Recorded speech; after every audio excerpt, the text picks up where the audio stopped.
So database, right? Database to build a good, and then your technology on which you are going to build.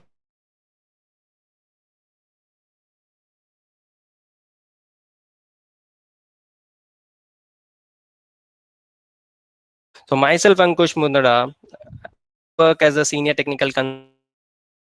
Today, I'm going to share my knowledge with you on basically how you can get started with a Lightning Web component.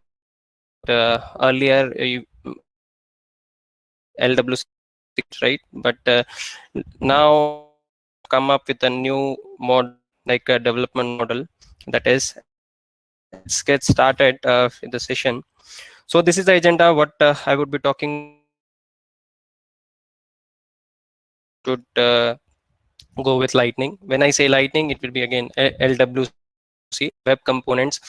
What are the building blocks of Lightning? And then we will talk about the decorators, like, or adapters, which will help add functionality to your properties what we have. And then we'll see how you can play around with LWC components, right? Like get the data and show in the LWC component. After 10 minutes, I'll open the floor to you guys. If you have any questions, like I'll be happy to share that. And in between, if you have any questions, you can post it in the chat or Q&A section, right? I'll take those questions. Okay. So before we start, like if anyone starts like learning LWC component, before you start learning LWC component, these are the prerequisites one should know. Like LWC framework itself is a HTML and a Java framework, can say. So a basic understanding of HTML and CSS is necessary, and then uh, you should know how a JavaScript works, because more of logic, basic business logic, you will be writing in the JavaScript file. So a basic understanding of JavaScript is also necessary. And then you should have a basic understanding of DOM as well, document object model, right? We will be creating and manipulating the DOM, like adding or deleting the elements from the DOM. So a basic offer. And then we will be communicating with the server Salesforce database to get the data. So for that, a basic understanding is also needed. To develop LWC component, we need integrated environment, right? So Studio for doing create LWC.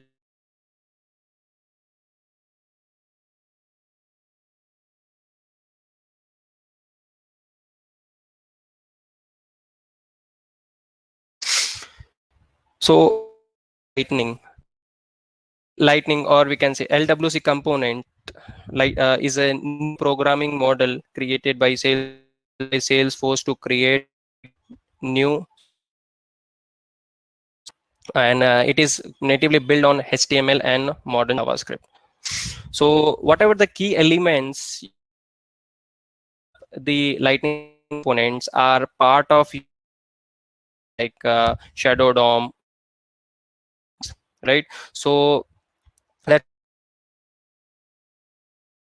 different from Aura. So LWC framework comes with a lot of benefits over Aura framework, right? So let's why one should go with Lightning or LWC framework, like component sets. So LWC comes up with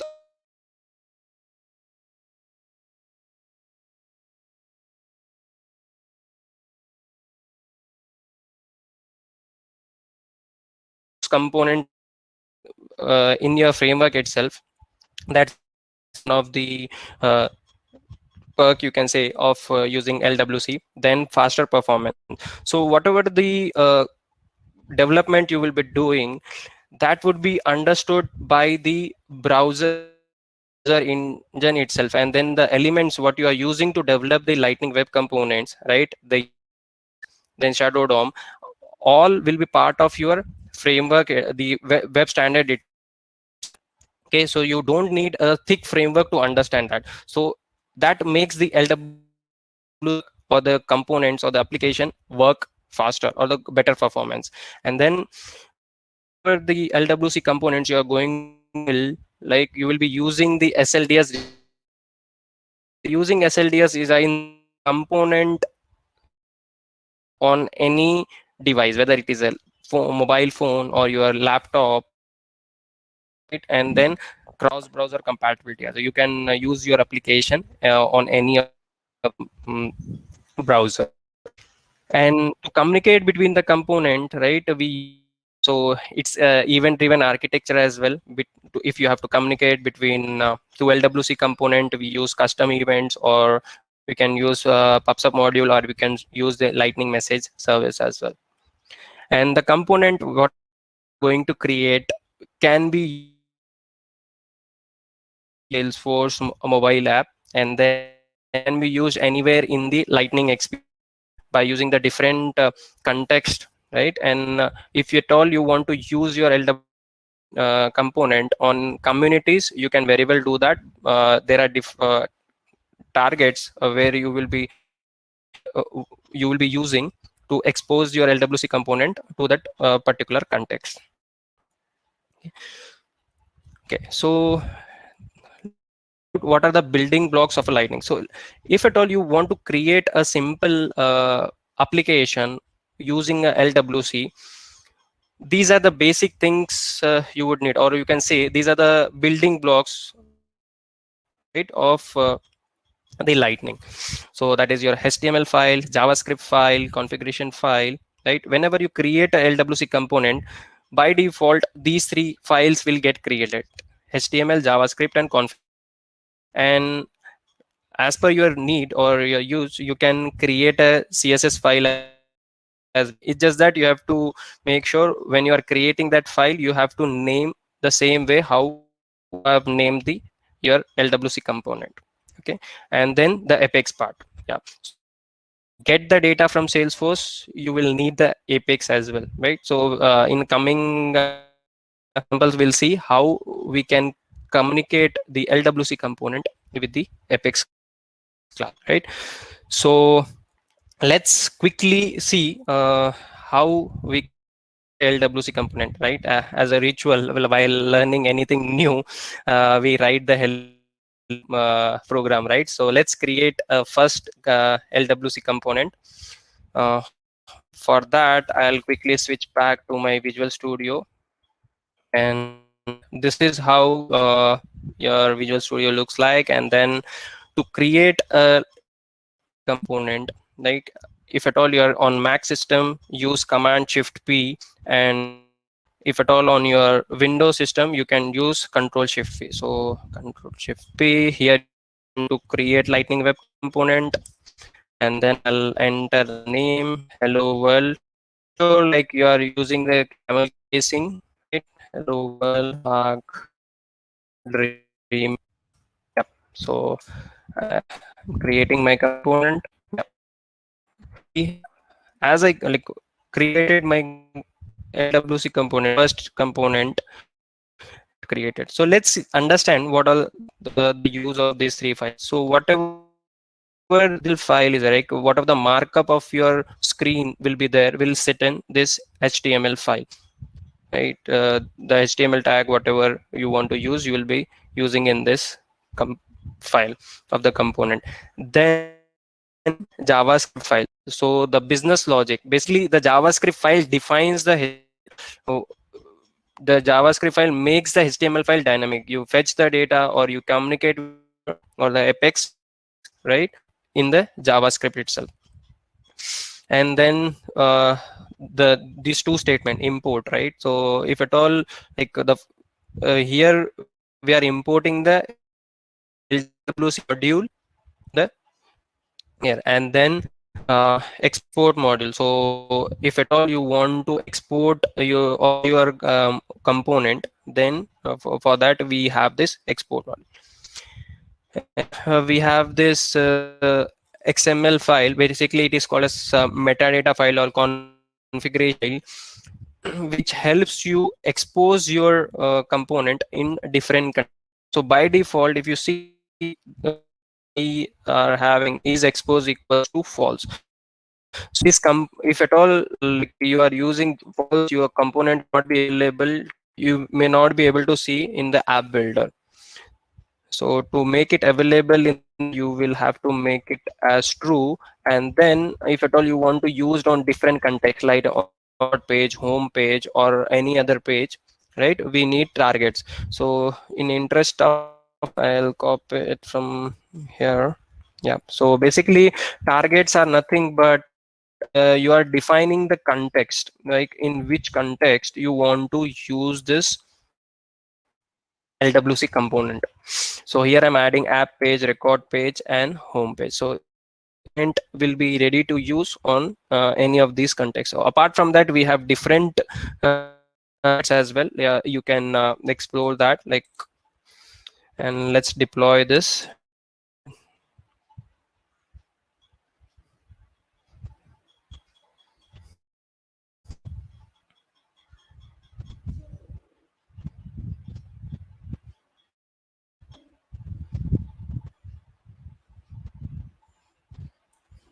Okay, got deploy, and let me log into my org and show you the refreshing. So here I have created an app called packed remain, and then it is a landing page of it. So let me edit this page, and I will drag drop the component. Yeah, you can see hello world program. Okay, so we haven't added anything on the HTML part of it. Sorry, my bad.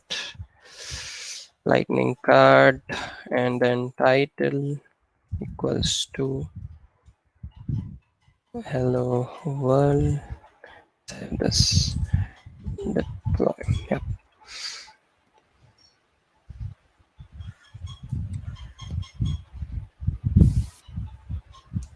Yeah, so it got deployed. Let me refresh the page once, app builder. So hello world. Yeah, now you can see we are able to see the hello world, right? So that's how we create the lightning web component and deploy, right? So moving to the next topic, that is LWC decorators, or we can say adapters. So basically to add functionality to your properties or functions, we have in LWC we have decorators, that is track, API, and wire. So to make the properties, properties are nothing but the member variables which are used to uh, hold the data which you are getting from the say Salesforce, or which are declaring in the JavaScript itself, right? So those are properties. So if you want to add some functionalities to your properties or the functions which you write in the JavaScript, we use these decorators. So track property is used to make the non-primitive data types as reactive. Primitive data are by default reactive in nature. You don't need a track property to make it reactive, but to make the non-primitive data types have reactive, we use the track property. So non-primitive are nothing but the object or the arrays which we have, right? And then we have API. So API is used to make the properties as public or the functions as public. So let's say if at all you are in a hierarchy, let's say parents child containment hierarchy, wherein you want to pass data from the parent component to a child component. So in child component you will define that property as a API decorator. You will annotate it with the API decorator, so that data will get passed from the parent to child. One thing here you have to make keep in mind, like the flow in LWC, like the data flow in LWC is unidirectional. It gets passed from parent to child, whereas in case of Aura you have a provision like bound and bound expression. Whatever the data get passed, you can pass back to the component using the same bound unbound expression. Then we have a wire property, or you can say wire decorator, which will help you to communicate with the Apex class, like to get the data from the Salesforce database. So whenever the data is fetched, the component will get re-rendered. Okay, so let's quickly understand these two decorators, that is track and API with example, and I'll cover the wire part in the later part of the session. Okay, so let me quickly switch back to the Visual Studio. And here if I see, yep, so let's first we will talk about the track property. Yep, HTML. So in the interest of time, I have already created this component. If you see here in the JavaScript, I have declared two properties, that is the full name, my name Ankush Mundra, and then I have created another property, that is address. For now I'll remove this, and it is a non-primitive data type, right? It's an object. So let's see how it works. So let me switch back to my Visual Studio, my org. Let me edit the page.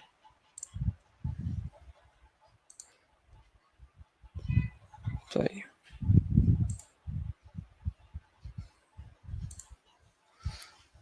Okay, and then track property. Yeah, so I have saved it. Let me go back and coming here. So this is a non-primitive data type.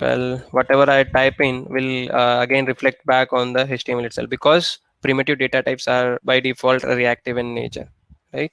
And then if I talk about this property, it is not getting changed because non-primitive data types are not reactive. To make it reactive, we will have to use a track decorator.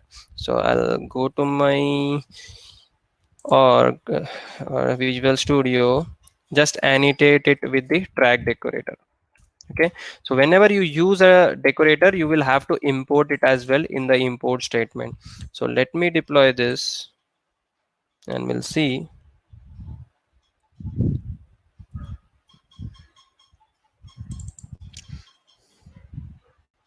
Yeah. Okay, I think it's taking from cache. Let me edit it and drag drop the component again. Hmm. Track example and go back. Yep. So now you can see the non-primitive data type have become reactive. So that's the use of track. Now let's quickly see what's the use of API decorator with an example of parent-child relationship, right? So here I have created two components, that is API example parent, and then I have created another example, that is API example child. So let's understand the markup of both the component. Here, if you see, I have embedded two instances of child component, right? This is how we embed a child LWC component inside another component. So this way of scripting is nothing but kebab case. Yep. Yeah, the kebab which we eat, right? Piece of meat stick and then piece of, so it's called as kebab case. So C is nothing but the namespace of your org. So if you have any namespace in your org, you will use that, and then followed by the name of your component. So one thing to notice over here is when you create your component, the name will be given in the camel case, right? But when you embed it in another component, when it will convert into the kebab case. So wherever it finds the letter which start with uppercase, it will separate it with a hyphen. So here I am including two instances of my child component, right? API child, and then here I'm not passing any attributes to the child component. And in line number 10, where I'm including another instance, I'm passing two attributes to it. So the same naming convention follows with passing the attributes as well, like item name. So if at all it comes with some uppercase, so it will be separated with a hyphen. Okay, so I'm passing two attributes to the child component. So there are two ways to pass attribute to the child component, that is dynamically. So in the LWC, anything that falls comes under curly brace, that becomes an expression. So here we are passing the value from parent component to the child component dynamically, and here I am passing it hard codedly. Okay, so these two will be the properties in your child component. Okay, let's see the JavaScript of parent. It's just that I'm created one property, nothing more in the JavaScript of the parent. Okay, and then coming to the child component markup, uh, JavaScript file, I have created two properties, right? Item name and item, and I have annotated it with API decorator. Whenever we use any property or a decorator, we will have to import it over here. And then I'm just displaying these two properties in the HTML file, right? Like curly brace and the property name. So let's quickly see in the UI how this looks like, how the parent and child component work. API child parent. Okay, so I'll drag drop this over here. Okay, yep, same. Yeah, so you can see the first instance, right, where we haven't passed anything from the parent to child. So whatever the values were defined on the properties in the child have come up. In the second instance, the data which is passed from the parent, that is coming up. So that's one of the use of API decorator. There is another use, that is making a functions public. So if you annotate it with uh, annotate any function with API decorator, that function becomes public function, so you can access it in the parent component. Okay, so let's move to the next topic, that is how we can get the Salesforce data, like how we can play around with the Salesforce data. There are different ways to get data from a Salesforce into your LWC component, right? So these are few methods how we can do that. By the first is Lightning Data Service. So Lightning Data Service is something similar to your standard component we have in Visual Force, right? So without writing any Apex code or writing any server-side code, you can very well communicate with the database and get the data. So few of the methods, like or you can say tags, or which uses a Lightning Data Service, are or we can call base component. They are Lightning Record Edit Form, Lightning Record Form, and Lightning Record View Form. So these are the out of box base component of LWC you can use when you want to create or view single record. So these base component can be used when you want to uh, show a data of a single record. Okay, so let's quickly see the example for all these three forms, like what's the use and how we can use this different forms.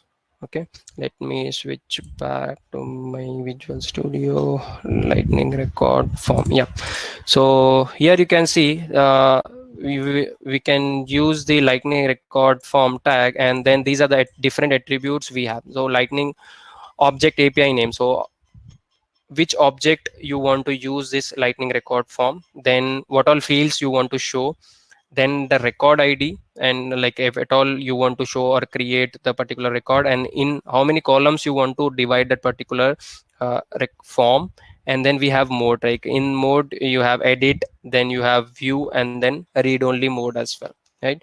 But and the one benefit of using Lightning Record Form is you don't need to specifically write the create the buttons over here. If you use the tag itself, it will come up with a cancel and save button. And in JavaScript you don't have to do much, like it's just that you have to get the record ID and object API name. So if you use the target, or you can say context Lightning Record page, it will return you the record ID and the object API name as well. And then you have to give the fields as well to this particular form, right? So we will import the fields from the Salesforce, right? So this is how we import the fields at the rate Salesforce schema and the object and the field name. So here I'm importing the four fields and just passing on to the particular form. So let's quickly add this form on the account detail page and see how it looks like. Let me edit the page.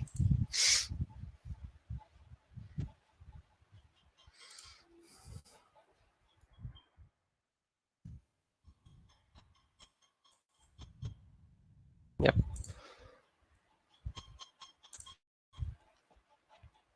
Yep. So here you can see I've added for, so by default it opens in a view mode because whatever the mode you give, so it I have opened in a edit mode. So I'll change this and save it. So without writing any Apex code, you can save the data. So that's the use of your Lightning record form. And let's quickly see the use of Lightning record view form. So basically it is used to show the form in just a read only mode itself, right? So the fields it accepts is, or attribute, you can say record ID, API name of the object, and then the density is nothing but again the layout of it, and what all fields you want to show. You can use the Lightning output field tag to show that, and then pass the API name of that particular field. Here you don't need to import any field, it's just that you can directly specify the API names of that particular field. And then we would need the record ID and object API name. So I'm not specifying anything over here, it's just that I'm using the context record page, so it will give me the object name and the record ID of it. Okay, so let's me quickly add it on the page.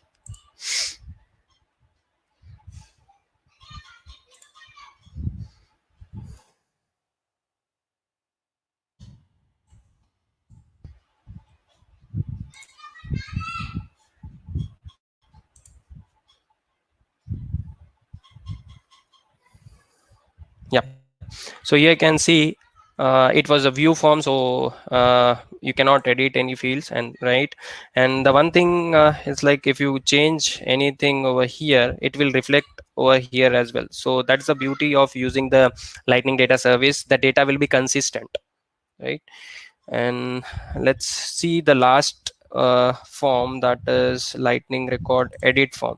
So if you have a requirement where you can open the record in a view mode, edit mode, or read only mode, then you can go with the Lightning record form, right? And then here the attributes would be record ID, object API name, and on success handler. So again, it's an optional thing. If at all you want to do anything post saving your object, the record, right? So you can use the attribute on success and write a handler in JavaScript, and you can write the post processing of that as well. And the difference between Lightning record form and Lightning record edit form is here you will have to specify the save button. It won't come with the tag itself, so you will have to create the button over here. So let me edit this page. Sorry, not object, edit page.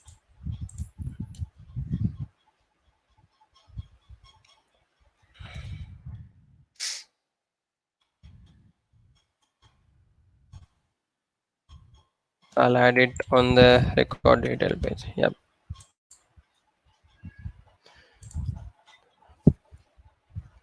Yeah, so if you see here, it have come opened up in the view mode, and then if I change anything in this component, right, it will reflect on the other two components as well. So that's the beauty of using a Lightning data service. It will be consistent and the data will be updated. You can see I changed it to communication, and the two components also got the updated data. So that's how we can use Lightning data service to get the data or create single records. The other way is to use the wire service, right, to get the data. We'll see with an example how we can use the wire adapter to get the data uh, by calling the Apex class, and then we'll see how we can call the Apex methods imperatively, right, without using any wire service. Okay, so let's jump into the Visual Studio and quickly see that. So the first and foremost thing to get the data from the server side is we will write an apex class, and in the apex class we'll write a method. So I have written a class. Yeah, so here if you see, I have written a class and I have written two different methods. So to expose any method or to make any function or method available to the LWC component, you will have to annotate that particular function with Aura enabled annotation. And then if at all you are not doing any DML operation, then you can use the cacheable true. So the use of cacheable true is like it will store the data in the cache itself. If at all there is no change in the data, every time you call the component, it will get the data from the cache, and if at all there is a change in data, it will hit the server that time. So it improves the performance of your application. So that's one thing you will do. And then let's go back to the example. Yep, so here you can see, here I have created once you have created the apex class, now you have to get that methods in your lightning web component, right? So this is how you import the methods in your LWC component at the rate Salesforce apex, and then the apex class name, and then the method.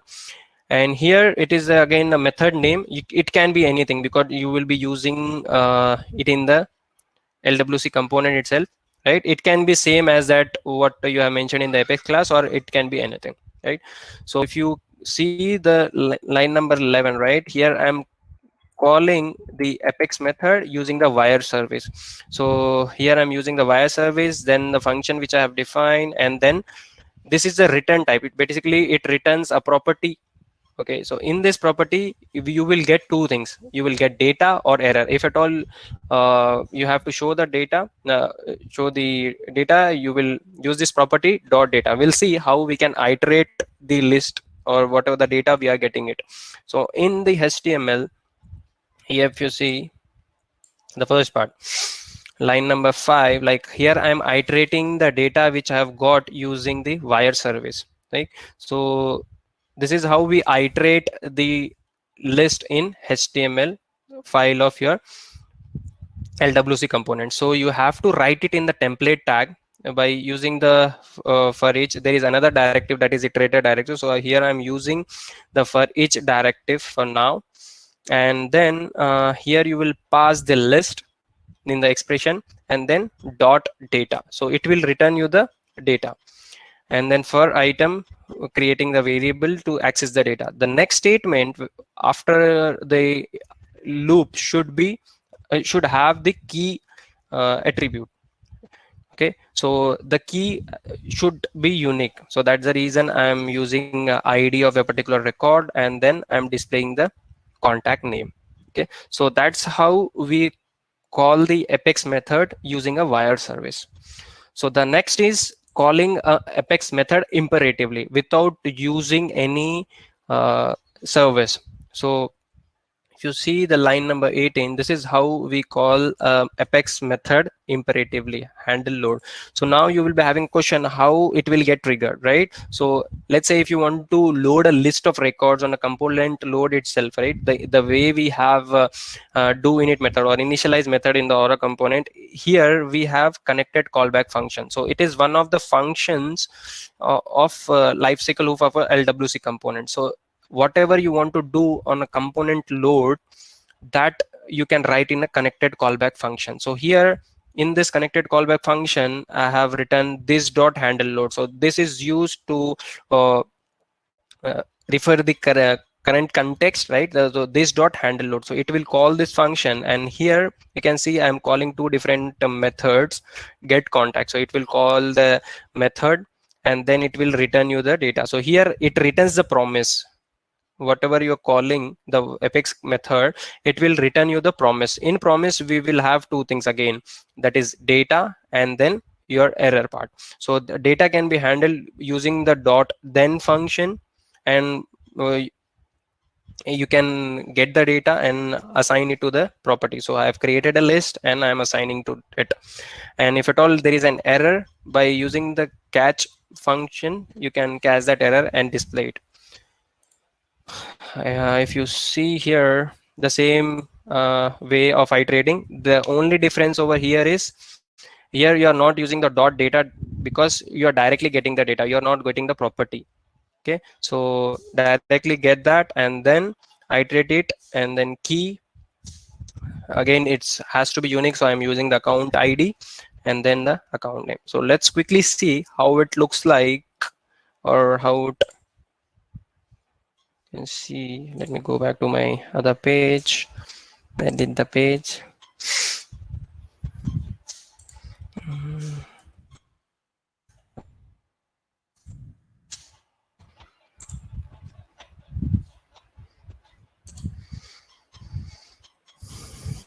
Yeah, so this is how, like, the first list of contacts which we got using the wire service, and then the second list of accounts which we got by calling the method, uh, apex method imperatively without using any service.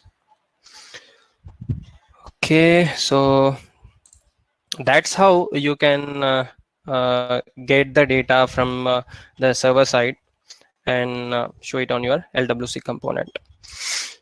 Okay, so we just saw the example. So these are a few references if you want to refer to, like, how you can do a setup of VS Code, and then if you want to go to the LWC folder structure and then Lightning Data Service in detail, you can refer those these things. Okay, so yep. With that, I'll hand it over to you guys. Like, You, if you have any thank you. queries or questions. Yeah, thank you so much, Ankush, for the wonderful session.